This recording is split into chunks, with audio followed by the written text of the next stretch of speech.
Até por conta da Semana da Mulher, né, do Dia Internacional da Mulher, muitos artigos foram publicados de segunda-feira até aqui. E aí, como eu acompanho muito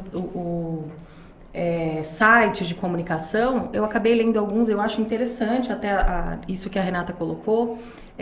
Tem uma pesquisadora em comunicação que ela diz que boa parte desse conteúdo, né, que às vezes não se conecta com a realidade atual, nem com a vivência, por exemplo, das mulheres, nesse caso do deixa ou não em casa, é justamente reflexo de um mercado muito predominantemente masculino.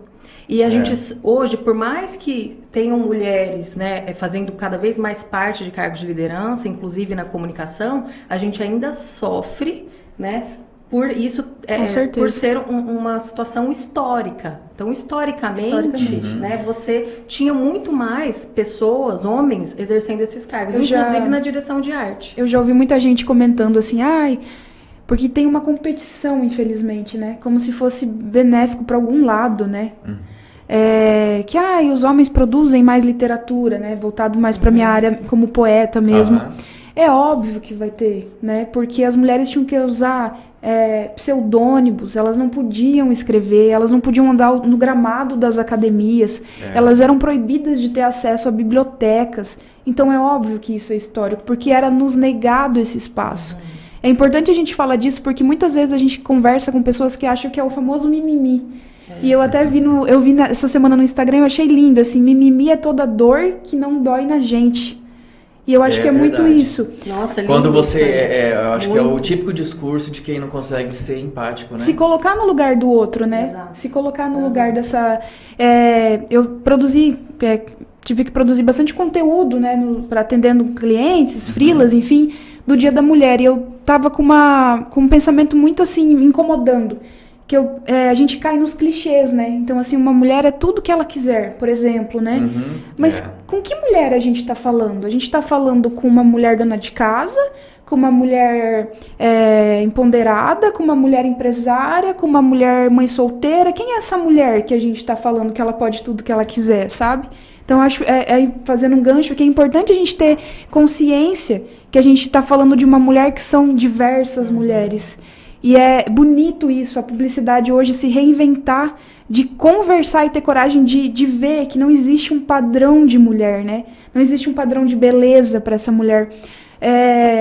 Tem um livro que chama O Mito da Beleza, e ele fala, até um pouco triste, assim, o quanto a gente tem que entregar a expectativa dessa mulher, né? Essa mulher objeto que tem que ser vendida. Hoje eu tava pensando, né, assim, falando, poxa vida, vou, né, participar de um podcast, assim, nervosa. Eu pensando tanto de conteúdo que a gente poderia trazer, né? E eu fico, assim, muito feliz da Unigram abrir esse espaço para a gente ter esse diálogo, principalmente de dar essa possibilidade de fala, né? De mulheres poderem falar sobre a comunicação, que com certeza é um campo... A gente vê na criação, principalmente, né? Exatamente. É difícil você ver uma mulher na criação. Então, assim, isso é um fator histórico, né? Isso é um fato. Sim.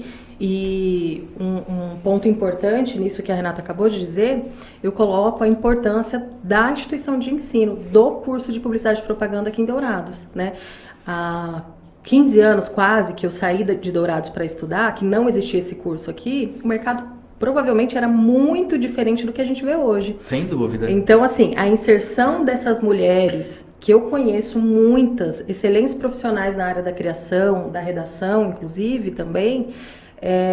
saíram daqui. Então a instituição ela exerce também essa função, né, de conseguir ajudar mulheres, adolescentes. Essa contribuição histórica, né? Histórica, exatamente. De mudança da história, de quebrar paradigmas e padrões, né? Isso. Enfim, que a gente vive hoje. Então quando a gente fala da importância do curso, eu acho que tem muito esse lugar também, que é importante de ser destacado, né? A gente não pode negar isso daí. Sem dúvida. Eu queria pedir para o Paulo colocar uma imagem aqui para mostrar para vocês. Porque antes a gente começou a ficar muito constante e ter uma representação maior, a luta da mulher para quebrar aquela visão dela ser vista como um objeto, como um sexo frágil, enfim, ela era estereotipada, na verdade, nessa área. E aí eu trouxe nas minhas pesquisas que eu estava fazendo, eu achei essa propaganda da década de 50... Olha só, né? A gente olha, vocês estão vendo aí uma propaganda de café, né, norte-americana, e aí é em inglês, mas o teor dessa propaganda é o seguinte: se a mulher não estiver procurando, se ela chegar no mercado e não procurar, perguntar qual que é o café mais fresco que aquele estabelecimento tem, e não levar ele, que é a marca deles, né? E aí olha o que acontece, né? Acho que é claro que tem muitas outras, mas isso representa muito naquela época como que a mulher que era... ano isso, Gleiber? 1950. E hoje a gente ainda vê muita publicidade reforçando o estereótipo da mulher, né? E isso vai, assim, por exemplo, as marcas que, por exemplo, ainda não tem plus size, a marca, por exemplo, que só tem o padrão da mulher branca, loira, o famoso a mulher padrão, né? Então, assim... É uma caminhada, a gente alcançou com certeza muitas melhorias, muitas conquistas, mas a gente ainda vê, e aí entra um aspecto muito forte que eu admiro na faculdade, na academia. A gente precisa pensar o que a gente está fazendo, a gente não está só copiando e colando. Por exemplo, eu sou uma mulher gay, né? Então, assim... foi uma dificuldade muito grande explicar para minha mãe que mesmo gay eu posso ter filhos, eu posso ter uma família, porque ela tem no senso comum dela que uma família, né, dentro dos valores dela, inclusive que eu respeito, uma família é um homem e uma mulher. Então, assim, mas de onde veio esse reforço? Nas propagandas, por exemplo, de manteiga, como é essa família, né?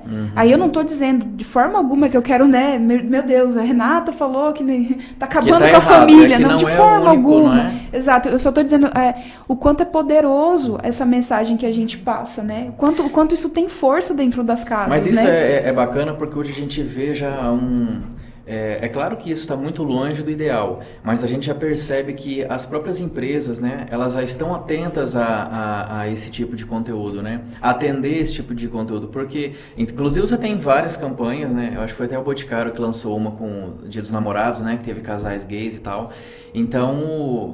Foi a pioneira, inclusive. Foi a pioneira, né? Foi. O Boticário, ele traz esse discurso, essas narrativas, foi das primeiras marcas que trouxeram, né? É lógico que, assim, infelizmente, né, como a publicidade e propaganda, ela reflete mesmo um espaço, né, social, não tem como não ser assim. Infelizmente, nessa época, na década de 1950, 1960, as mulheres não tinham nenhum lugar, né, de fala, de diálogo, não se debatia isso, por exemplo, o que a gente está fazendo aqui hoje. E é interessante, né, porque a mulher, assim, ela aceita em dois aspectos, né, ou ela é divina, a mãe, né, ou ela tem que ser um objeto. Principalmente sexual. Sexual. Então, assim, que espaço que a gente tem, né? Nesses dois lugares só. Ou eu tenho essa beleza divina, né? Essa mãe, essa mulher mãe, provedora, que abastece a casa, que é uma mulher correta, uma índole que provê o impecável. carinho, a atenção. Isso, ela né? aceita todo tipo de, né? Ela aguenta tudo. E a mulher que é basicamente a Eva, né? Assim, dessa maçã, essa questão do desejo. Então, assim, onde que a gente fica nesse espaço, né?